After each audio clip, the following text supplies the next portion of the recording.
सन्माननीय व्यासपीठ, उपस्थित मान्यवर आणि रसिक श्रोते हो. विषय मांडते शब्द जायबंदी होण्याचे दिवस.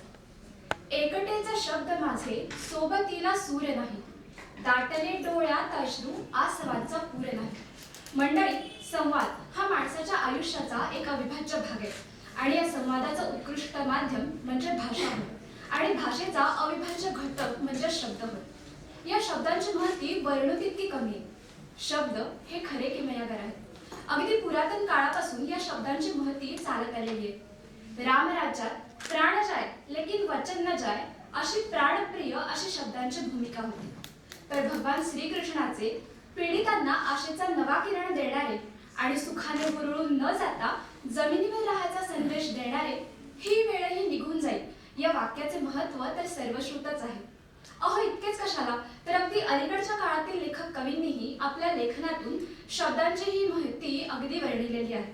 जसं की आपल्या सगळ्यांचा लाडका कवी संदीप खरे आपल्या काव्यामध्ये म्हणतो, शब्द असू दे हातामध्ये काठी म्हणून. तसेच शब्द जायबंदी होण्याचे दिवस या काव्यसंग्रहामध्ये सुद्धा कवयित्री योगिनी सातारकर पांडे या आजच्या सांस्कृतिक पडझडीमध्ये आपला शब्द रुजून यावा यासाठी कसोशीने प्रयत्न करताना दिसतात. पण मंडळी, आजकाल हायक्लास असण्याचे मुखवटे पांघरण्याच्या नादात आपण पाश्चात्य संस्कृतीचं इतकं अंधानुकरण करत चाललो की शब्दांच्या अर्थाचा जराही विचार न करता केवळ अशुद्ध आणि चुकीचे शब्द वापरून अक्षरशः आपण शब्दांचं आयुष्य धोक्यात आणत चाललो. आजकाल सारं काही टप्प्याटप्प्यात विभागलं जाण्याच्या आणि सारं आयुष्य पणाला लागण्याच्या काळात शब्दांची अवस्था ही दुर्दैवाने अशीच होत चालली हो. शब्द जायबंदी होत चाललेत.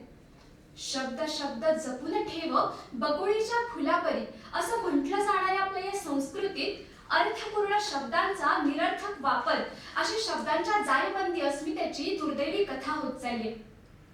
मंडळी, जायबंदी या शब्दाचा शास्त्रीय अर्थ इजा किंवा दुखापत झाल्याने निरुपयोगी ठरलेला असा होतो. खरंच मंडळी, शब्दांचा चुकीचा वापर करून आपण एका अर्थाने त्यांना जायबंदीच करत नाही आहोत का? आजकाल शब्दांचा विचार भाषेच्या माध्यमातून केला जात नाही. संदर्भ सापेक्ष अशा शब्दांचे योग्यरित्या आकलन होत नाही. व्याकरण, व्युत्पत्ती याविषयी फारशी ओढ निर्माण असलेली दिसत नाही. केवळ उचलली जीभ लावली टाळ्याला या म्हणीप्रमाणे बोलण्यावर भर दिला जातो, पण त्या बोलण्याला वक्तृत्वाची सुभगता लाभत नाही.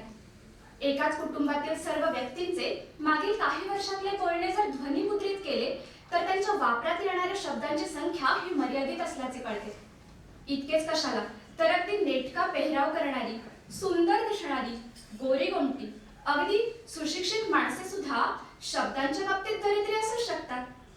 कारण शब्दचे आमच्या जीवाचे जीवन शब्दे वाटू धनजन लोका ही तुकारामांची शब्दसृष्टी त्यांच्या ध्यानीमनीही नसते. थोडक्यात काय तर पर्यावरण समतोलासाठी जशी वृक्ष संवर्धनाची गरज आहे ना, तशी समाज विकासासाठी शब्द संगोपन आणि भाषा संगोपनाची गरज आहे. आता उदाहरणच घ्यायचं झालं तर बघा, येथे गरम गरम बाजरीची भाकरी मिळेल अशा पाट्या आपण कित्येक ठिकाणी वाचतो, नाही का?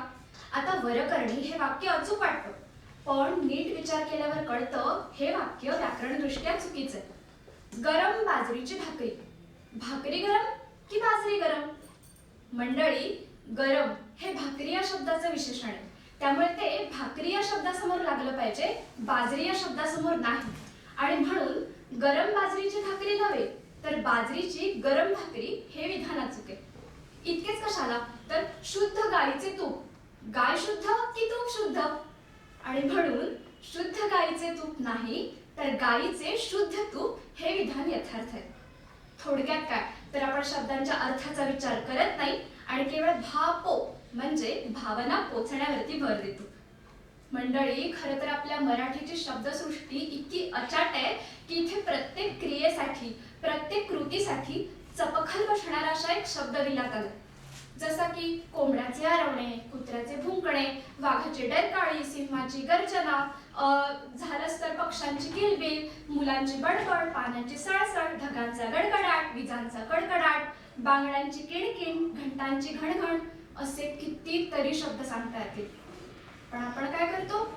कुत्र्याचा आवाज येतोय, मांजराचा आवाज येतोय, सिंहाचा आवाज येतोय, मुलांचा आवाज येतोय असं म्हणत म्हणत सगळ्यांचं सार्वजनिकरित्या एकच नामकरण करतो.